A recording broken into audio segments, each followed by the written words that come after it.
জঙ্গি সংশ্লিষ্টতার অভিযোগে বগুড়ার 23 তরুণকে খুঁজছে পুলিশ। নিখোঁজের অনেকেই বাড়ি থেকে হঠাৎ উধাও হয়। এলাকায় নিরুদ্দেশের ঘটনা বেড়ে যায় উদ্বেগ। এবার বর্ষা মৌসুমে অপরিকল্পিত খনন ও কাজের ধীর গতিতে চরম ভোগান্তিতে নগরবাসী। জবাবদিহিতা বিড়ম্বনা কমাবে মত নগরবিদদের। নারায়ণগঞ্জের ডিএনডি বাঁধের অভ্যন্তরে বছরের 9 মাসই জলাবদ্ধতা। ছোট বড় খালের দখল বাণিজ্যে এ দুর্ভোগ, অভিযোগ স্থানীয়দের। বন্যার পর এবার ব্রহ্মপুত্রের তীব্র ভাঙনের শিকার গাইবান্ধার পানভাসী মানুষ। আশ্রয়হীন শত শত পরিবার। কাজ শুরু করতে নির্দেশের অপেক্ষায় পানি উন্নয়ন বোর্ড। বিশ্ব বন্ধু দিবস আজ। বন্ধুত্ব চিরন্তন হলেও যুগে যুগে বদলেছে এর ধরন। বন্ধু নির্বাচনে সতর্ক থাকার পরামর্শ মনোবিজ্ঞানীদের।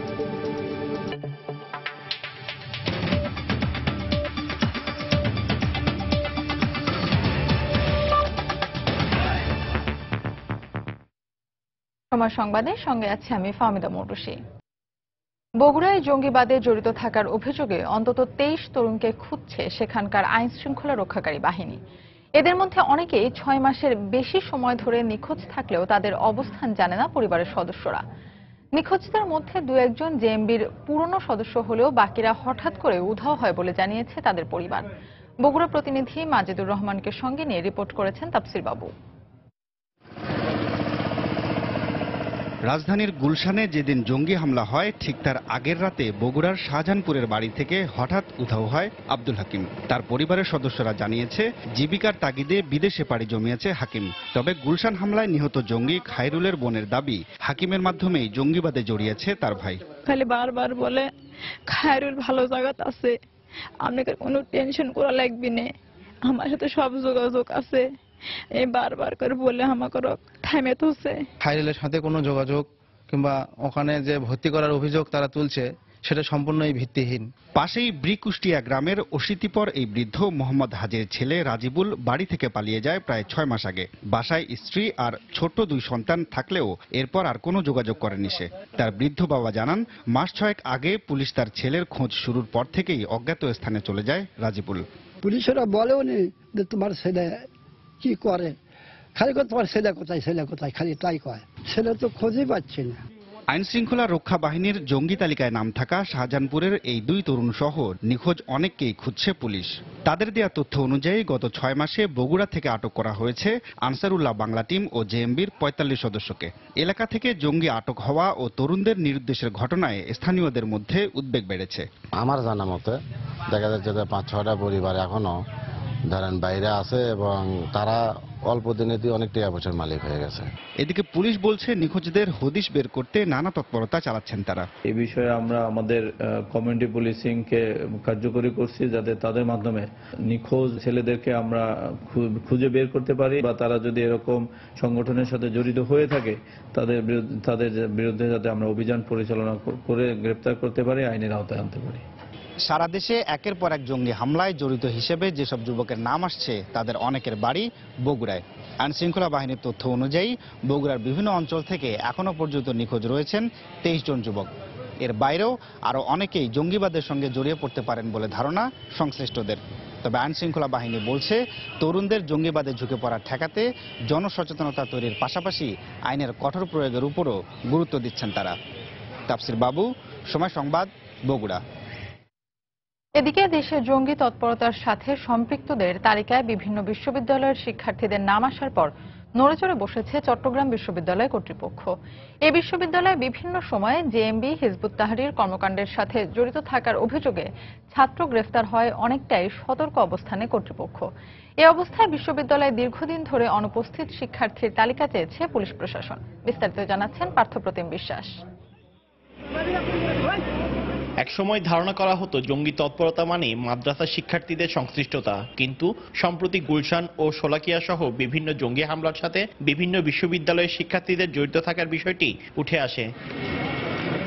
এক্ষেত্রে বিভিন্ন সময় নানা অপরাধমূলক কর্মকাণ্ডে এসেছে চট্টগ্রাম বিশ্ববিদ্যালয়ের শিক্ষার্থীদের নাম। কিছুদিন আগে হিজবুত তাহরীর কর্মকাণ্ডে জড়িত থাকার অভিযোগে নগরীর পাঁচলাইশ থেকে বিশ্ববিদ্যালয়ের 3 শিক্ষার্থীকে আটক করা হয়। গত বছর MK11 সহ আমানবাজার থেকে আটক করা হয়েছিল পদার্থবিজ্ঞানের ছাত্র জেএমবির 3 সদস্যকে। এছাড়া জেএমবির চট্টগ্রাম অঞ্চলের সামরিক কমান্ডার ফারদিনও ছিল এই বিশ্ববিদ্যালয়ের ছাত্র। এই অবস্থায় অনিয়মিত ও নিখোঁজ ছাত্রদের তালিকা চেয়েছে পুলিশ প্রশাসন। আমরা ইউনিভার্সিটি কর্তৃপক্ষের সাথে মৌখিকভাবে, লিখিতভাবে সবভাবে যোগাযোগ করেছি।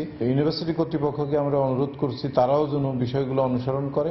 এছাড়া বিশ্ববিদ্যালয়ের কোনো শিক্ষকের বিরুদ্ধে যদি জঙ্গিবাদের মদদ দেওয়ার সত্যতা পাওয়া যায় তাদের বিরুদ্ধেও ব্যবস্থা নেওয়ার কথা জানালেন শিক্ষক সমিতির সাধারণ সম্পাদক। জঙ্গিবাদের বা সন্ত্রাসের এখানে খবর পাওয়া যাবে, আমরা যদি এটা প্রমাণ সাপেক্ষে আমরা ধরতে পারি তার বিরুদ্ধে কঠিন শাস্তিমূলক ব্যবস্থা করা হবে। বিশ্ববিদ্যালয়ের উপাচার্য জানালেন, জঙ্গিবাদ প্রতিরোধে জিরো টলারেন্স নীতি অনুসরণ করা হচ্ছে। উগ্রতপন্থীর সাথে ন্যূনতম সংশ্লিষ্টতা যদি আমরা খুঁজে পাই বা গোয়েন্দা বা পুলিশ যে কোনো ভাবে যদি আমরা ইনফরমেশন পেয়ে থাকি তাহলে সঙ্গে সঙ্গে আমরা কঠোর একটা অবস্থান নেব, সেটাকে আমরা বলছি জিরো টলারেন্স নীতি আমরা অবলম্বন করেছি। চট্টগ্রাম বিশ্ববিদ্যালয়ে 8টি অনুষদে পড়াশোনা করছে প্রায় 22,000 শিক্ষার্থী। পার্থপ্রতিম বিশ্বাস, সময় সংবাদ, চট্টগ্রাম।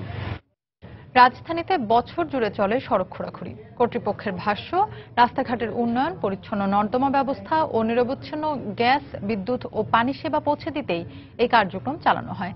তবে এবার বর্ষা মৌসুমে অপরিকল্পিত খনন ও ধীরগতির কাজের কারণে চরম ভোগান্তি পোহাতে হচ্ছে নগরবাসীকে। সমন্বিত উন্নয়ন কার্যক্রম ও ঠিকাদার প্রতিষ্ঠানসমূহের কাজের জবাবদিহিতা নিশ্চিত করলে নাগরিক বিড়ম্বনা কমানো সম্ভব বহুলাংশে, বলছেন নগরবিদরা। কামাল হোসেনের ক্যামেরায় রাশেদ বাপ্পির রিপোর্ট। প্রথম দেখায় যে কেউ একে যুদ্ধ বিধ্বস্ত কোনো নগরীর ছবি বলে ভাবতে পারেন। রাজধানীর তেজগাঁওয়ের পূর্ব নাখালপাড়ার এই সড়কটি কেটে দীর্ঘদিন ধরে পয়ঃনিষ্কাশন ব্যবস্থার উন্নয়নের কাজ করছে সিটি কর্পোরেশন। বিশৃঙ্খলভাবে মাটির স্তূপ ও নর্দমার পাইপ ফেলে রাখায় এলাকার গুরুত্বপূর্ণ এই সড়কটি হয়ে আছে চলাচলের অযোগ্য। ঘটছে নানা দুর্ঘটনা। রাস্তা তো মনে করেন বুমিং করলেও একটু ভালো থাকে, এটা তার চেয়ে খারাপ। শুধু আপনার উপর দিয়ে ঢালাই দেয়, যার জন্য 2 মাস পর পর আমাদের রাস্তা নষ্ট হয়ে যায়। পানির লাইন, গ্যাস লাইন, এগুলো সব ওনারা সয়েল লাইন করতে যায় বিচ্ছিন্ন করে ফেলছে। মাটি কেটে সেই এলোপাতারি দোকানের সামনে ফেলে রাখছে, বাসার সামনে ফেলেছে, মানুষ বেরোতে পারছে না, স্কুলে কলেজে বাচ্চারা বেরোতে যাইতে পারতেছে না। প্রায় 4 মাস ধরে বনানীর 11 নম্বর সড়কের 2 পাশের ড্রেনের সংস্কার চললেও এখনো বাকি অর্ধেকের বেশি কাজ। রাজধানীর 2 সিটি কর্পোরেশনের বেশ কিছু সড়কেই চলছে এমন খোঁড়াখুড়ি। বর্ষা মৌসুমে যা গলার কাঁটা হয়ে দাঁড়িয়েছে এসব এলাকার বাসিন্দাদের। রাস্তা এমন ভাবে কাটছে, মনে হয় আমার কাস্টমার আসতে পারতেছে না। কাজ এত স্লো করতেছে, মানে আমাদের একবারই সেল কমে গেছে। ঠিকাদার প্রতিষ্ঠান সমূহের কার্যক্রম কঠোরভাবে তদারক করায় এবার অন্যান্য সময়ের চেয়ে ভোগান্তি কম হচ্ছে বলে জানিয়েছে কর্তৃপক্ষ। অন্যদিকে বর্ষা মৌসুম বাদে নির্দিষ্ট সময়ে পরিকল্পিতভাবে উন্নয়ন কাজ করার পরামর্শ নগরবিদদের। জনদুর্ভোগকে মাথায় রেখে পরিকল্পনাগুলোকে একীভূত করে যদি একটা শৃঙ্খলিত সমন্বিত কার্যক্রমে রাস্তা খোঁড়াখুড়ি করা হতো, মারাত্মক বিপজ্জনক অবস্থা এবং যানজট তা থেকে মুক্তি পাওয়ার সুযোগ আমরা তৈরি করতে পারতাম। ঠিকাদারদের ক্ষেত্রে আমরা একেবারেই কতগুলো বিষয়ে জিরো টলারেন্স আমরা নিয়েছি। যে টাইম শিডিউলটা আছে সেই টাইম শিডিউলের মধ্যে কাজ করতে হবে। রাজধানীতে উন্নয়নের এমন বিড়ম্বনার জন্য সেবা সংস্থাগুলোর কাজের সমন্বয়হীনতাকে দায়ী করছেন নগরবিদরা। উন্নয়ন যেন ভোগান্তির কারণ না হয় সে বিষয়টি নিশ্চিত করতে সেবা সংস্থাগুলো আরো মনোযোগী হবে, এমনটাই প্রত্যাশা নগরবাসীর। রাশেদ বাপ্পি, সময় সংবাদ, ঢাকা। পানি নিষ্কাশন ব্যবস্থা না থাকায় নারায়ণগঞ্জের ডিএনডি বাঁধের অভ্যন্তরে বছরে 9 মাস এলাকাবাসীকে জলাবদ্ধতায় বন্দী হয়ে থাকতে হয়। প্রভাবশালীরা ছোট বড় খালগুলো দখল করে ভরাট করায় এ জলাবদ্ধতার সৃষ্টি হয়েছে বলে অভিযোগ স্থানীয়দের। অবশ্য স্থায়ীভাবে সমস্যা সমাধানে উদ্যোগ নেওয়া হয়েছে বলে জানায় পানি উন্নয়ন বোর্ড। নারায়ণগঞ্জ থেকে শওকত আলী সৈকতের পাঠানো তথ্য ও আব্দুল্লাহ আল মামুনের ছবি নিয়ে ডেস্ক রিপোর্ট। ছোট ছোট শিশুরা হাঁটু পানি ভেঙে স্কুলে যাচ্ছে। শ্রমজীবী মানুষ পানির মধ্যে ঠেলছে রিকশা ও ভ্যান গাড়ি। কারো বসত রান্নাঘরে, আবার কারো বাড়ির আঙিনা ভাসছে ময়লা ও দুর্গন্ধযুক্ত পানিতে। এতে পেটের পীড়া ও চর্মরোগ সহ নানা পানিবাহিত রোগে আক্রান্ত হচ্ছে এলাকাবাসী। নারায়ণগঞ্জ সদর উপজেলার ডিএনডি বাঁধের অভ্যন্তরে ফতুল্লা, কুতুবপুর, লালপুর, ইসদাইর ও লালখাঁ এলাকায় এ অবস্থা।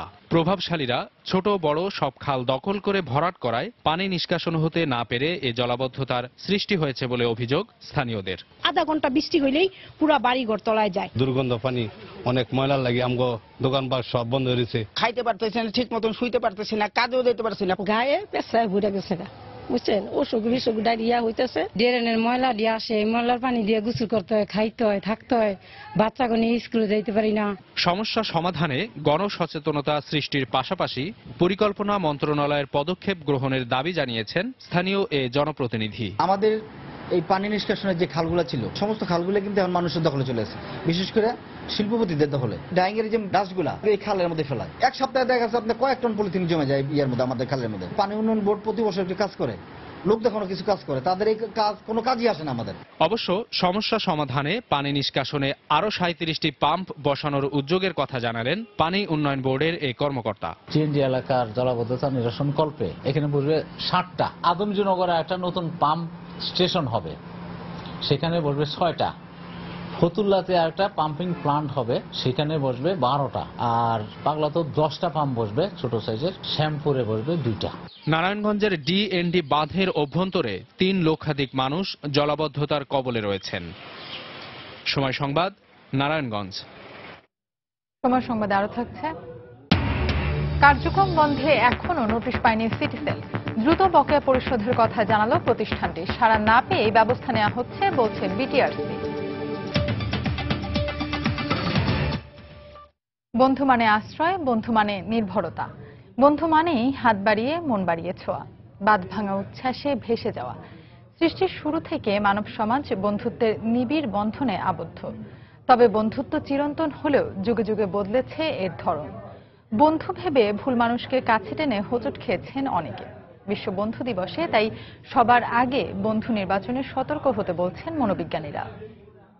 নিঃসঙ্গতাকে বেছে নেয়া, জীবনের কোনো না কোনো বাঁকে বন্ধু মেলেনি এমন মানুষ খুঁজে পাওয়া ভার। কালের বিবর্তনে বন্ধুত্বের ধরনের পরিবর্তন এলেও এর আবেদন সেই আদি অকৃত্রিম। আমার পছন্দের রিফ্লেকশনটাই আমার বন্ধুদের চেহারায় থাকবে। আমার মনে হয় বন্ধুত্ব একটা হেলদি রিলেশন হওয়া উচিত। ফ্রেন্ডশিপটা অনেক বেশি ইম্পর্টেন্ট আমাদের লাইফটাকে গড়ে তোলার জন্য। বন্ধু মানে সকালবেলা, বন্ধু মানে সাজ, বন্ধু মানে মনের কথা বলতে নাহি লাজ। কাব্য, গল্প, উপন্যাস আর সেলুলয়েডে বন্ধুত্বের এমন চিত্র ফুটে উঠেছে বহুবার।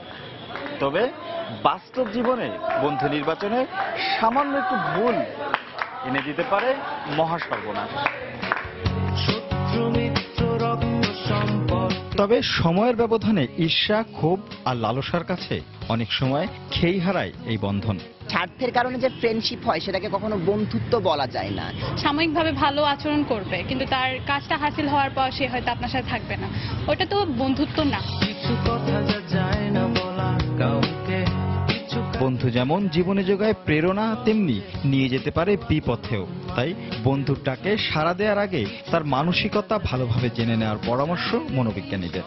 বন্ধু কিন্তু সবার সাথে হয় না। 20টা ছেলে আছে, একজনের সাথে একটা বোজম ফ্রেন্ড আমরা বলি হয়ে যায়, এটা অটোমেটিক্যালি ঘটে। কিন্তু যার সাথে ঘটছে আমাদেরকে একটু সতর্ক থাকতে হবে যে তার সাথে আমার মনের মিল হচ্ছে কিনা, না সে আমাকে ডমিনেট করছে। স্বার্থপরতা সেখানে কাজ করবে না, বরং বন্ধুর জন্য উপকার করে সে আনন্দ পাবে। তাই বিশ্ব বন্ধু দিবসের আয়োজন, দৃঢ় হোক বন্ধুত্বের বন্ধন, জয় হোক বন্ধুত্বের। রাশেদ লিমন, সময় সংবাদ, ঢাকা। জামালপুরের মাদারগঞ্জ উপজেলায় আটকা পড়ে আছে ভারতের আসাম থেকে উজানের পানিতে ভেসে আসা হাতিটি। দীর্ঘ 40 দিন হাতিটি কুড়িগ্রাম, সিরাজগঞ্জ ও জামালপুরের প্রত্যন্ত এলাকায় ঘুরে বেড়াচ্ছে। দর্শক, এই মুহূর্তে জামালপুরের মাদারগঞ্জে আছেন সহকর্মী হারুনুর রশিদ। সরাসরি চলে যাচ্ছি তার কাছে। হারুন, ভারত থেকে উজানের পানিতে ভেসে আসা বন্য হাতিটি এই মুহূর্তে অবস্থান করছে জামালপুরের মাদারগঞ্জ উপজেলার মদনগোপাল মুজাটি এলাকায়, এবং মুজাটি এলাকার যে ঝিনাই নদী রয়েছে সেই ঝিনাই নদীর মাঝখানে এই মুহূর্তে হাতিটি রয়েছে। আমরা সকাল থেকেই দেখতে পাচ্ছি যে এই এলাকার এদিক সেদিক কিছু কিছু জায়গায় ঘোরাঘুরি করছে, এবং মোটামুটি প্রায় 1 কিলোমিটার এলাকার মধ্যেই সকাল থেকে এই হাতিটি ঘোরাফেরা করছে, এবং তার গতি অনেকটা ধীর। আমরা কিছুক্ষণ আগে দেখেছি যে ঝিনাই নদীর ওপার থেকে হাতিটি বেশ সাঁতার কেটে এপারে এসেছে, এবং আমাদের খুব কাছাকাছি অবস্থায় রয়েছে হাতিটি। আমরা দেখতে পাচ্ছি যে আস্তে আস্তে সামনের দিকে যাচ্ছে, এবং এই সামনে যে লোকালয় আছে সেই লোকালয়ের দিকে এখন এই মুহূর্তে হাতিটি যাচ্ছে।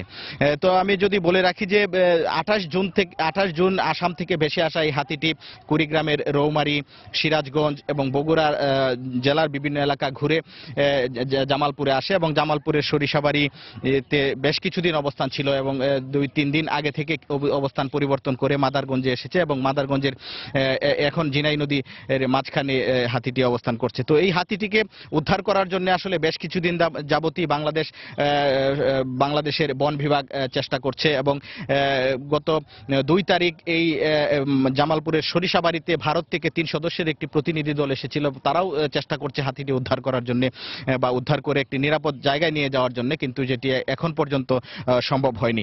আমরা এই উদ্ধারকারী দলের যে ভারতীয় প্রতিনিধিদের সাথে কথা বলেছিলাম, তারা যেটা জানিয়েছেন যে আসলে যে হাতিটি ভারত থেকে এসেছে সেটি তারা এখন আর এটিকে ভারতে ফিরিয়ে নিতে চান না, তারা এটিকে বাংলাদেশকেই দিয়ে দিয়েছেন বলে তারা জানিয়েছেন এবং এটি এখান থেকে উদ্ধার যদি করা সম্ভব হয় তাহলে এটি সম্ভবত বঙ্গবন্ধু সাফারি পার্কে এটিকে নিয়ে যাওয়া হবে অথবা নালিতাবাড়ি এলাকার যে গজনির বনাঞ্চল রয়েছে সেখানেও নিয়ে যাওয়ার একটা পরিকল্পনা রয়েছে।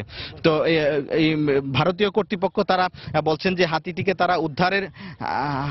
তারা উদ্ধারের পাশাপাশি আসলে তারা চাচ্ছেন যে এটি দীর্ঘদিন যাবৎ পানিতে থাকার কারণে রোগাক্রান্ত হয়ে গেছে এবং এটা তারা চিকিৎসার ব্যবস্থা করার কথা বলছেন। তো আজকে আমরা যেটা জানি যে বাংলাদেশের যে উদ্ধারকারী দল রয়েছে এবং ভারতের যে উদ্ধারকারী দল রয়েছে তারা মিলে আজ দুপুর নাগাদ তারা আরেকবার অভিযান চালাবেন এই হাতিটিকে উদ্ধার করার জন্য। আমরা কিছুক্ষণ আগে দেখেছি বন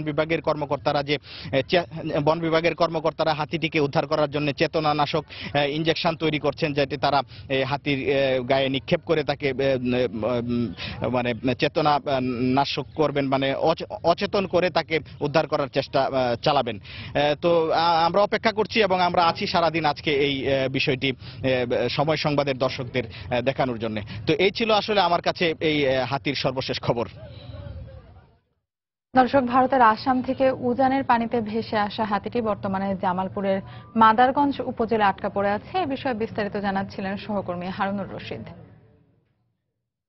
বানের জল নেমে গেছে, তবে নদী ভাঙনে এবার চোখের জল ফেলতে হচ্ছে গাইবান্ধার বানভাসী মানুষকে। ব্রহ্মপুত্রের ভাঙন তীব্র আকার ধারণ করায় আশ্রয়হীন হয়ে পড়েছে শত শত পরিবার। ভুক্তভোগীদের অভিযোগ, বারবার কর্তৃপক্ষের কাছে ধর্ণা দিয়েও কোনো কাজ হয়নি। আর পানি উন্নয়ন বোর্ড বলছে ওপর মহলের নির্দেশ পেলেই কাজ শুরু হবে। গাইবান্ধা থেকে হেদায়েতুল ইসলাম বাবুর প্রতিবেদন। এই বেদনা স্বজন হারানোর নয়, ভাঙতে ভাঙতে প্রায় ঘরের কোণে চলে এসেছে ব্রহ্মপুত্র নদ। তাই ছোট্ট এই শিশুটির মতোই ডুকরে কাঁদছে আসিয়া বেগমের পুরো পরিবার। কঠিন বাস্তবতার মুখোমুখি এই পরিবারটির সামনে এখন নানা প্রশ্ন। কোথায় যাবেন, খাবেন কি, থাকবেনই বা কোথায়? আসিয়ার পরিবারের মতোই ব্রহ্মপুত্রের আগ্রাসন থেকে নিজেদের বাড়িঘর সরাতে ব্যস্ত কামারজানি গোঘাট গ্রামের মানুষগুলো এখন একই প্রশ্নের মুখোমুখি। কোনোটাই থাকানোর আশ্রয় নাই। এখন আমার বাবা আমার খুব কষ্ট, ঘর দুয়ার ভাসি যেতেছে। আমার ঘরে এখন যাই জিনিস কই থই, কোথায় থই, আমার ঘরে কেউ নাই তো। গ্রামের পর গ্রাম গিলেছে, দিনের পর দিন বড় হয়েছে ব্রহ্মপুত্র নদের পরিসর। দফায় দফায় ভাঙনের কবলে পড়ে আটোসাটো হয়েছে মানুষের আবাসন। তারপরও যাদের ভাঙন ঠেকানোর কথা তারা নির্বিকার। প্রাইমারি স্কুল আছে, মাদ্রাসা আছে, তারপরে মন্দির আছে, এখানে অনেক কিছু আছে, কিন্তু আমাদের দরকার অতি তাড়াতাড়ি পানি উন্নয়ন বোর্ডের জন্য কাজ করি এই এলাকাটা ঠেকায়। আমার মতো আর যেন কারো ভরসা দিতে ভাঙ্গা না লাগে, তাই আমি চাচ্ছি এখান থেকে যেন নদী ফিরে যায়। বারবার কর্তৃপক্ষ পরিদর্শন করেছে, কিন্তু কাজের কাজ কিছুই হয়নি। বাধ্য হয়ে অস্তিত্ব রক্ষার লড়াইয়ে টিকে থাকতে চাঁদার টাকায় বালির বস্তা দিয়ে ভাঙন ঠেকানোর চেষ্টা করছেন গ্রামবাসী। আর পানি উন্নয়ন বোর্ড ওপরের নির্দেশের অপেক্ষায়। মূলত এখানে যে ভাঙন, এখানে এমনি নর্মালি পাইলিং কিংবা ওই ছোট গানি ব্যাগ দিয়ে রক্ষা করা যাবে না। এখানে পার্মানেন্ট একটা কাজের প্রয়োজন। এই পার্মানেন্ট কাজের জন্য আমরা অলরেডি আমাদের টেকনিক্যাল টিম গঠন হয়ে গেছে। এখন আমাদের ডিজাইনটা চলে আসলে আমরা এটা ডিপিপি সাবমিট করব। গত এক সপ্তাহে শতাধিক পরিবারের ভিটেমাটি ব্রহ্মপুত্রে বিলীন হয়েছে, আর ভাঙনের মুখে পড়েছে প্রায় 1000 পরিবার। ব্রহ্মপুত্র নদের ভাঙনের মুখে এভাবে প্রায় প্রতিদিনই ভিটেমাটি ছেড়ে নিরুদ্দেশ হয়ে যাচ্ছে এক একটি পরিবার। এলাকাবাসী জানে না আর কত পরিবার নিঃস্ব হলে পানি উন্নয়ন বোর্ডের ঘুম ভাঙবে, ভাঙন ঠেকবে, বাড়িঘর রক্ষা হবে। হেদায়েতুল ইসলাম বাবু, সময় সংবাদ, গাইবান্ধা। এদিকে টানা 2 সপ্তাহ পর পানি নামতে শুরু করেছে দেশের বিভিন্ন জেলা থেকে। তবে কিছু কিছু জায়গায় নিম্নাঞ্চল এখনো তলিয়ে আছে। বন্যার পানিতে গোচারণ ভূমি তলিয়ে যাওয়ায় বিপাকে পড়েছেন পাবনার দুগ্ধ খামারিরা। বেড়ে গেছে খড়, খৈল, ভুসি সহ সব রকমের গোখাদ্যের দাম। কাঁচা ঘাসের অভাবে কমে গেছে গরুর দুধের উৎপাদন। পিরোজপুরে মঠবাড়িয়ার ভোলমারা, খেতাচিরা ও কচুবাড়িয়া এলাকার বেড়িবাঁধের 3টি পয়েন্টে ভাঙন ধরায় প্লাবিত হয়েছে নতুন নতুন এলাকা। আর অবিরাম বৃষ্টিতে এখনো 3 থেকে 4 ফুট পানির নিচে তলিয়ে আছে ফসলি জমি সহ নিম্নাঞ্চল। পানিতে ভেসে গেছে কয়েকশো মাছের ঘের। কাজ করতে পারতেছি না, বাইরে ফেলে পাকের ঘরটা সব তলায় গেছে, মানে পাকাতে খুবই কষ্ট হইতে আছে। মাছের ঘের গোড়াতে নিয়েছিল, কারণ এই মাছ এই বন্যার কারণে পানিতে সব ভাসছে গেছে। পানি উঠবে, বন্যায় শাক সবজি ধান ফাট সব তলায় গেছে। চাঁদপুরে মেঘনা ধনাগদা সেচ প্রকল্পের বন্যা নিয়ন্ত্রণ বাঁধের বিশাল একটি অংশে ফাটল দেখা দিয়েছে। এতে ঝুঁকির মধ্যে পড়েছে জেলার অন্যতম এই সেচ প্রকল্পটি। এ অবস্থায় ওই বাঁধের মোহনপুর এলাকায় বালি ভর্তি জিও ব্যাগ ফেলতে শুরু করেছে পানি উন্নয়ন বোর্ড। স্থানীয় জনপ্রতিনিধিরা জানান, হঠাৎ করে পানি বেড়ে যাওয়ার কারণে বাঁধে ফাটল দেখা দেয়। পরে বিষয়টি প্রশাসন ও পানি উন্নয়ন বোর্ডকে জানান তারা। বন্যার পানির তীব্র স্রোতের কারণে বন্যা নিয়ন্ত্রণ বাঁধটিতে ফাটল দেখা দেয় বলে পানি উন্নয়ন বোর্ডের পক্ষ থেকে জানানো হয়েছে।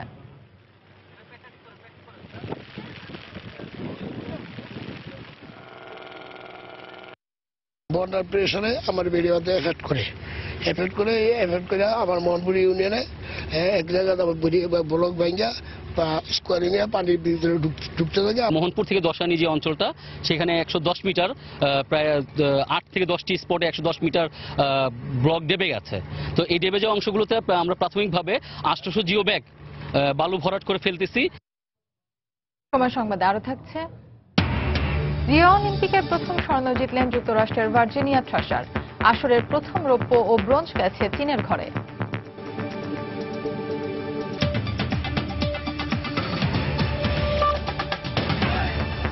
উৎসবমুখর পরিবেশের মধ্য দিয়ে দেশের বেশ কয়েকটি পৌরসভার নির্বাচনের ভোটগ্রহণ চলছে। সকাল 8টায় শুরু হওয়া এই ভোটগ্রহণ চলবে বিকেল 4টা পর্যন্ত। শান্তিপূর্ণ পরিবেশে সকাল থেকে দীর্ঘ লাইনে দাঁড়িয়ে রংপুরের পীরগঞ্জ পৌরসভা নির্বাচনে ভোটাধিকার প্রয়োগ করেছেন ভোটাররা। এ নির্বাচনে মেয়র পদে 4 জন, সাধারণ কাউন্সিলর পদে 47 জন এবং সংরক্ষিত মহিলা কাউন্সিলর পদে 10 জন প্রার্থী প্রতিদ্বন্দ্বিতা করছেন।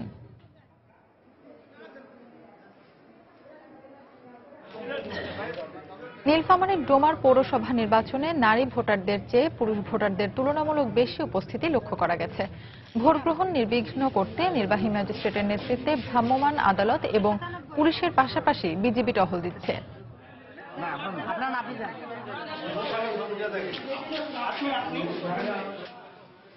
দিনাজপুরের ঘোড়াঘাট পৌরসভা নির্বাচনে সকালে উপস্থিতি কম থাকলেও বেলা বাড়ার সঙ্গে সঙ্গে ভোটার উপস্থিতি বাড়তে থাকে। এ নির্বাচনে মেয়র পদে 10 জন, সাধারণ কাউন্সিলর পদে 62 জন এবং সংরক্ষিত নারী কাউন্সিলর পদে 12 জন প্রার্থী প্রতিদ্বন্দ্বিতা করছেন।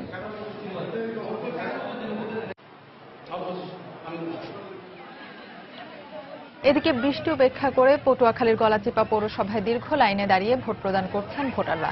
তবে নারী ভোটারদের উপস্থিতি চোখে পড়ার মতো। এই পৌরসভায় মোট ভোটার সংখ্যা 14,361 জন। যাকে আমি মনে করি যে জনগণের সেবা করতে পারবে, আমি তাকেই মনে করে জীবনের ফার্স্ট ভোটটা তাকেই দিয়েছি। পৌরসভা নির্বাচনের শুরুটা খুবই সুন্দর, প্রশাসনিক ব্যবস্থা খুব সুন্দর এবং আইন শৃঙ্খলা বাহিনীর কর্মতৎপরতা যথেষ্ট সুন্দর। আমাদের পর্যাপ্ত বিজিবি, র্যাব এবং পুলিশ ফোর্স রয়েছে। সুষ্ঠু শান্তিপূর্ণভাবে ভোট গ্রহণ চলছে এবং ভোটাররা স্বতঃস্ফূর্তভাবে তাদের ভোট প্রয়োগ করছে আর কি। সুষ্ঠুভাবেই, সারিবদ্ধভাবেই, সুশৃঙ্খলভাবেই জনগণ এখানে ভোট দিতে আসছেন। পর্যটন নগরী সিলেটকে আরো আকর্ষণীয় এবং পরিচ্ছন্ন রাখতে সিলেট সিটি কর্পোরেশন নানা উদ্যোগ হাতে নিয়েছে। এর ধারাবাহিকতায় সড়কের সৌন্দর্য বৃদ্ধির পাশাপাশি নগরীর প্রধান সড়কে বসানো হয়েছে ডাস্টবিন। পর্যায়ক্রমে সিটি কর্পোরেশনের 27টি ওয়ার্ডকে পরিচ্ছন্ন রাখতে এ ধরনের ডাস্টবিন বসানো হবে বলে সিটি কর্পোরেশনের প্রধান নির্বাহী কর্মকর্তা জানিয়েছেন। দিগেন সিংহের তোলা ছবিতে বিস্তারিত জানাচ্ছেন ইকরামুল কবির। মাজার ভিত্তিক পর্যটন নগরী সিলেটে পর্যটক সংখ্যা দিন দিন বাড়ছে।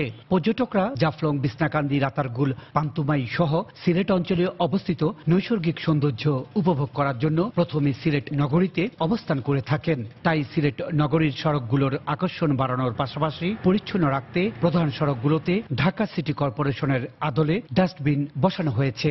যেহেতু এটি একটি পর্যটন নগরী, অসংখ্য বাইরের মানুষ এখানে আসেন, তারা যাতে এই শহরটিকে সুন্দর দেখতে পান এবং একটি সুন্দর নগরী হিসেবে গড়ে তোলার জন্য এবং পর্যটকদের সুবিধার জন্য আমরা এই বিনগুলো স্থাপন করছি। হঠাৎ করে এ ধরনের ডাস্টবিন ব্যবহারে নগরবাসীর মধ্যে দেখা দিয়েছে মিশ্র প্রতিক্রিয়া। না জানিয়া মানুষ করে দোকান ঝাড়ু দিয়া বাসা বাড়ির ময়লা রাস্তাঘাটে ফেলাই দেয়, কিন্তু মানুষের এগুলো সচেতন করতে হইব, সিটি কর্পোরেশনের যতটা করতে হইব। অনেক মানুষ ময়লা উপায় ফেলাই দিয়ে যায় গিয়ে আমগো যা ময়লা আছে সব দোকানের ময়লা সব ডাস্টবিনে ফেলাইলো। ফুটপাতের যারা ব্যবসায়ী ওরাই কিন্তু এখানে আপনার গার্বেজগুলো মেনলি করে, তাই আমি মনে করি ওদেরকে আগে আপনার রিহেবিলিট করতে হবে, করার পরে এবং মানুষকে উদ্বুদ্ধ করতে হবে যে এই ধরনের বিনগুলো যাতে মানুষ ইউজ করে। এই ডাস্টবিনগুলো ব্যবহারে মানুষের মধ্যে সচেতনতা বাড়ানোর উপর গুরুত্ব দিলেন এই নগরবিদ। আগে জনগণের মধ্যে ওই অভ্যাসটা তৈরি করতে হবে, তারপরে এটা সাকসেসফুল হবে। যদি মানুষ আগের মতোই বিহেভ করা শুরু করে তাইলে এটা খুব যে সাকসেসফুল হবে বলে আমার মনে হয় না। প্রথম দফায় নগরীর দরগাহে হজরত শাহজালাল মাজার প্রাঙ্গণ, সিলেট প্রেস ক্লাব, জিন্দাবাজার, চৌহাট্টা, মীরাবাজার, নয়া সড়ক, শাহজালাল উপশহর এলাকায় 25টি ডাস্টবিন বসানো হয়েছে। শীঘ্রই অন্যান্য স্থানেও এই ধরনের ডাস্টবিন বসানো হবে বলে জানান সিটি কর্পোরেশনের প্রধান নির্বাহী কর্মকর্তা। ইকরামুল কবির, সময় সংবাদ, সিলেট। কার্যক্রম বন্ধে বিটিআরসি থেকে এখনো কোনো নোটিশ পায়নি বেসরকারি মোবাইল কোম্পানি সিটিসেল কর্তৃপক্ষ। তবে খুব দ্রুতই তাদের বকেয়া পুরো অর্থই পরিশোধ করা হবে। আর নতুন বিনিয়োগের বিষয়ে একটি মার্কিন প্রতিষ্ঠানের সাথে কথা হচ্ছে বলে জানিয়েছে সিটিসেল কর্তৃপক্ষ। অন্যদিকে বিটিআরসি বলছে বারবার অনুরোধ করার পরেও সিটিসেল কর্তৃপক্ষ সাড়া না দেয়ায় তাদের বিরুদ্ধে ব্যবস্থা নেওয়া হচ্ছে। বিস্তারিত ইমতিয়াজ আহমেদের রিপোর্টে। বিশ্বে সেলুলার বা মোবাইল ফোনের যাত্রা শুরু হয় 70-এর দশকে, আর বাণিজ্যিকভাবে তা চালু হয় 1983 সাল থেকে। তবে বাংলাদেশে এই প্রযুক্তির পথ চলা সিটিসেলের হাত ধরে 1989-এ।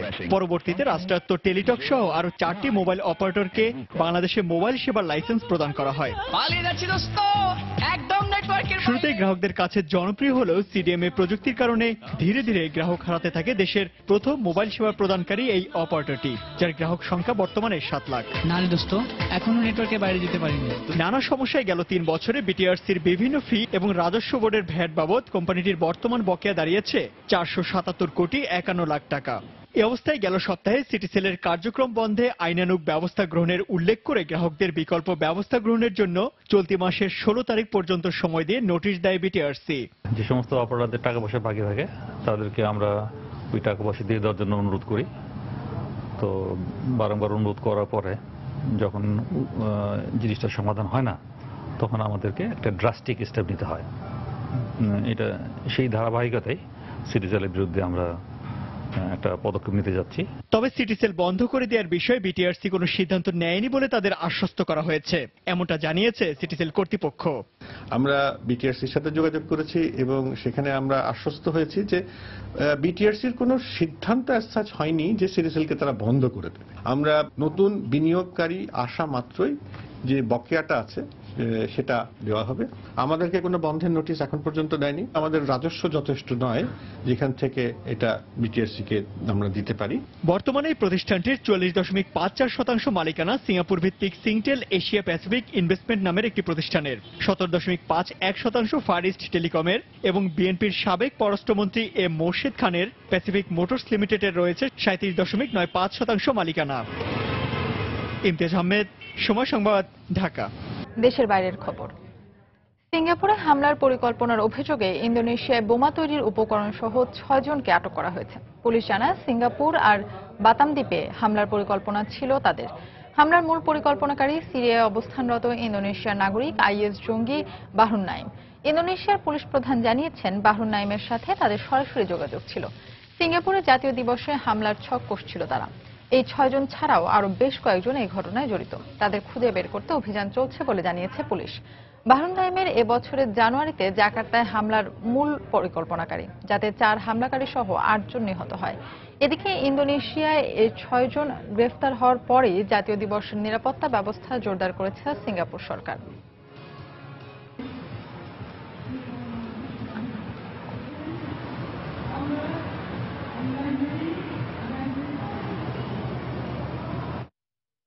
বেলজিয়ামে এক দুর্বৃত্তের চাপাতির আঘাতে 2 নারী পুলিশ সদস্য আহত হয়েছেন।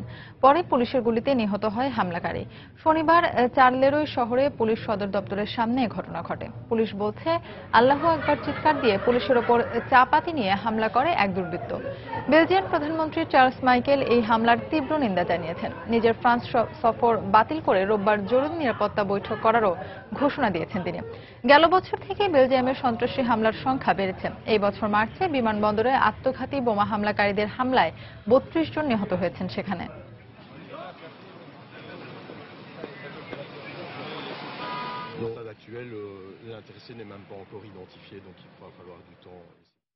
প্রকৃতি ভূস্বর্গ খ্যাত ভারত নিয়ন্ত্রিত জম্মু কাশ্মীরে অব্যাহত সহিংসতায় ভেঙে পড়েছে রাজ্যের পর্যটন খাত। টানা কারফিউ আর বিচ্ছিন্নতাবাদীদের বিক্ষোভের জেরে প্রায় বন্ধ হয়ে গেছে পর্যটকদের আনাগোনা। আর এতে আর্থিক সংকটে পড়েছে পর্যটন সংস্থা ও শিল্প সংশ্লিষ্টরা। গেল জুলাই মাসের শুরুতে নিরাপত্তা বাহিনীর গুলিতে সশস্ত্র সংগঠন হিজবুল মুজাহিদিনের কমান্ডার বুরহান ওয়ানির মৃত্যুর পর থেকেই অস্থির হয়ে উঠেছে এই অঞ্চলটি।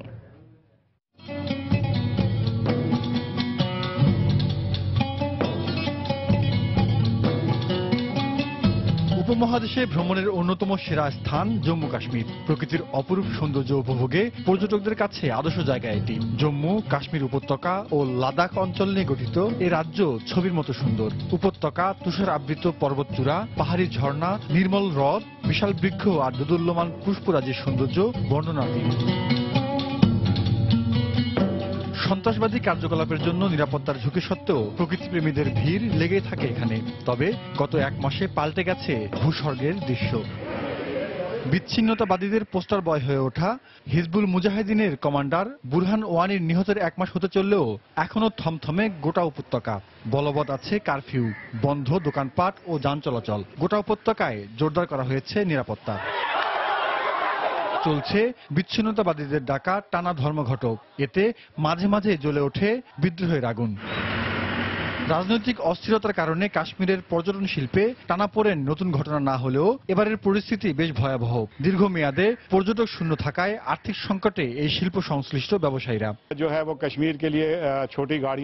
আমার এই ছোট্ট গাড়িতে করে পর্যটকদের জন্য ফল জাতীয় খাবার কাশ্মীরে পৌঁছানো হতো।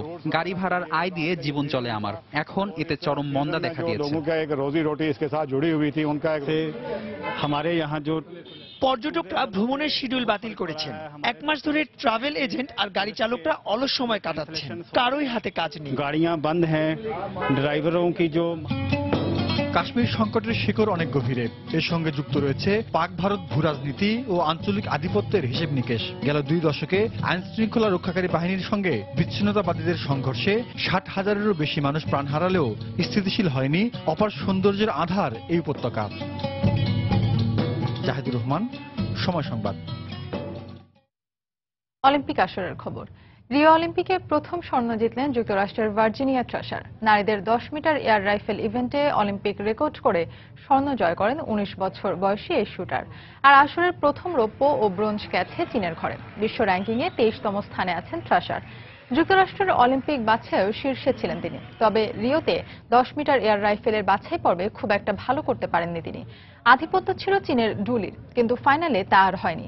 208 স্কোর করে ট্রাসার অলিম্পিকে নতুন রেকর্ড করেন। সেই সঙ্গে পেছনে ফেলেন 2004 এথেন্স অলিম্পিকের স্বর্ণজয়ী চীনের ডুলিকে।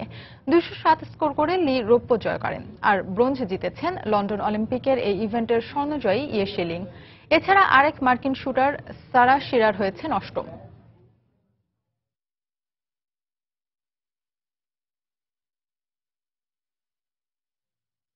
এদিকে রিও অলিম্পিকের উদ্বোধনের দিনেও অলিম্পিক বিরোধীদের প্রতিবাদ অব্যাহত ছিল। তবে কোনো ধরনের হতাহত বা অপ্রীতিকর ঘটনা হয়নি।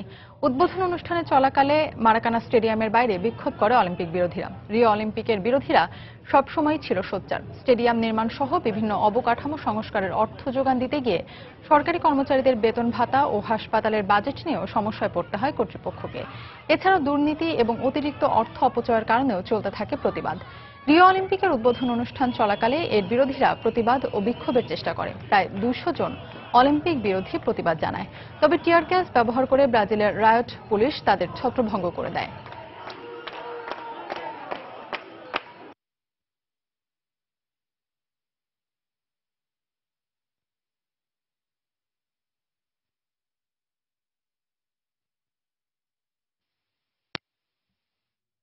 এদিকে জমকালো অনুষ্ঠানের মধ্য দিয়ে রিও অলিম্পিক গেমসের উদ্বোধন করলেও তাতে সন্তুষ্ট নন দেশটির নিম্ন আয়ের মানুষ।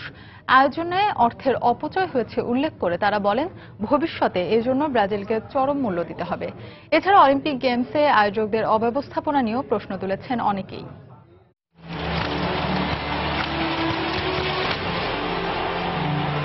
সমালোচকদের মুখে কুলুপ এঁটে দিয়ে রিও অলিম্পিক্সের উদ্বোধন আয়োজকরা করেছে বেশ বর্ণিলভাবেই। চোখ ধাঁধানো আতশবাজি সঙ্গে ব্রাজিলের নামি দামি পারফর্মারদের মনোমুগ্ধকর সব উপস্থাপনা, যা বিমোহিত করেছে গোটা বিশ্বকেই।